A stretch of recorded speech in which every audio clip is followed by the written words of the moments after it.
कराची की एक बहादुर लड़की महविश ने अपने तालीम के अखराजात पूरे करने के लिए फेंसिंग मुकाबले में ट्रेनिंग दे रही है।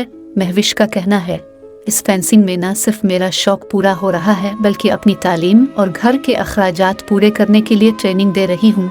महविश का कहना है, इस फेंसिंग मुकाबले की ट्रेनिंग बहुत ज़्यादा हार्ड है, जिसकी वजह से लड़कियाँ इस फील्ड में आने से घबराती हैं, लेकिन जिसका अज़्म और जज्बा ज़्यादा हो वो फेंसिंग में अपना फ्यूचर बना सकता है।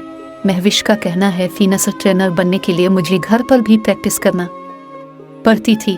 जो लड़कियां फेंसिंग सीखने आती हैं वो महविश से बहुत कुछ सीख रही हैं। महविश एक गरीब घराने से ताल्लुक़ रखती है। इसके वालिद रिक्शा चलाते हैं। महविश अपने बहन भाइयों को पढ़ाती भी है। महविश का कहना है, फेंसिंग का सामान बहुत महंगा आता है, जिसकी वजह से हमारे पास पूरा सामान न होने की वजह से पहले आधी लड़कियों को ट्रेनिंग करवानी पड़ती है, फिर बाकी लड़कियों को ड्रेस तब्दील करवाकर ट्रेनिंग करवानी पड़ती है। इस वजह से हमारा ट्रेनिंग में ज़्यादा वक्त लगता है। ट्रेनिंग लेने वाली लड़कियों को कहना है, हम फेंसिंग ट्रेनिंग लेने के साथ साथ योगा की मशक़ें भी करती हैं, जिससे हमारी सेहत अच्छी रहती है।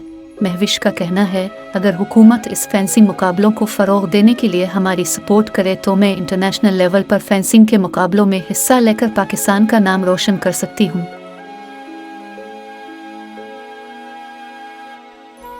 जिन दोस्तों ने अभी तक मेरा ये चैनल सब्सक्राइब नहीं किया वो सब्सक्राइब कर दें ताकि मेरी हर आने वाली वीडियो आपको बर वक्त मिल सके।